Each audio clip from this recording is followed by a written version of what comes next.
morning everyone, and welcome to day 16 of the 30-day strength challenge. Thanks again to everyone who sent in their comments yesterday. It was again quite interesting to read them, and I think a few of you perhaps did struggle a little bit with the upper body strengthening because it's perhaps an area where you don't train as often. We're going to continue with the upper body today, and we're going to focus on arm strengthening, specifically the triceps muscles, which are at the back of the upper arm. Now, the triceps I find are generally a more important muscle group than the biceps, so we're not going to start getting our dumbbells out and start pumping our biceps up, because actually, generally speaking, certainly from my experience, the triceps are more important because they're more specific to sporting movements, so like throwing, etc. And they're also important in racket-based sports as well.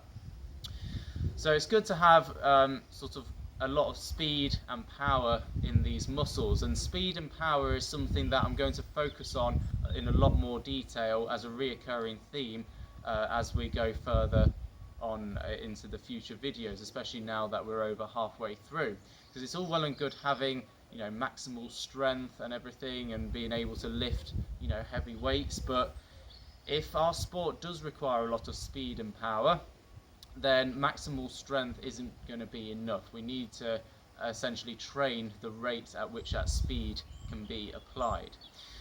So that's essentially not to do with the muscle as such, it's more to do with the brain's ability to communicate with the muscle and rapidly send that electrical signal from the brain to the muscle where it contracts. And if we can do that quicker, then it's going to obviously benefit us in sports that require reaction time and or speed.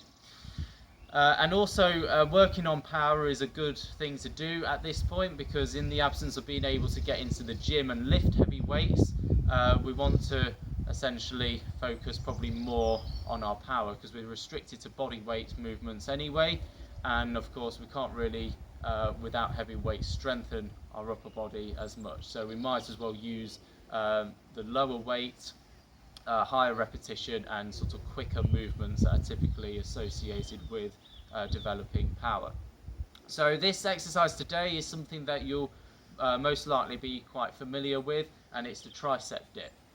Okay, so all we need essentially is a step or something like that. Now if you have it further up, and then that allows you to have more range of motion going down, but then of course if you have it lower, then it's a bit easier because you don't have to work those muscles through as big a range of motion. So a few technical points to start off with. Okay, so firstly, when we're doing the tricep dips, a lot of people make the mistake of having their elbows coming out to the side like that. Okay, but what we want is for the elbows to go back behind us like so. So that's going to be a little bit harder for a lot of you. Now there's ways that we can customize the difficulty again, so if you have your legs out straight, then it's going to be sort of a bit harder, but if you really are struggling, much like when you bend the knees with the press-ups and you have the knees down or in that plank position, you can have your knees bent here, and that should be a little bit easier for you.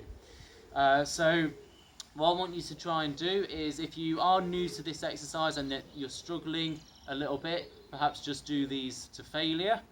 But if you can, I want to introduce a little bit of an extra challenge for you, okay? And I want you to see how many of these you can do within 1 minute. So get someone to time you and just see how fast you can do them, essentially. And obviously you want to maintain your technique while doing this as well. Now if you do have hypermobile elbows, try and make sure that those joints don't lock out, especially when you're doing it really quickly.